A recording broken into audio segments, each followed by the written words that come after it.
बिस्मिल्लाहिर्रहमानिर्रहीम। अस्सलाम वालेकुम नाज़रीन।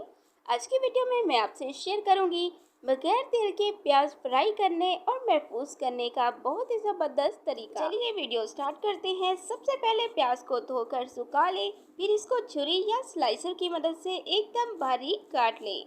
और याद रखें कि प्याज जो है एक बराबर काटनी है, क्योंकि मोटी पतली प्याज को फ्राई होने में अलग अलग वक्त दरकार होता है, जिसकी वजह से एक जैसा रंग नहीं आता। इसके बाद फ्राई पैन या एक नॉन स्टिक पैन को हल्की आंच पर चूल्हे पर रखें।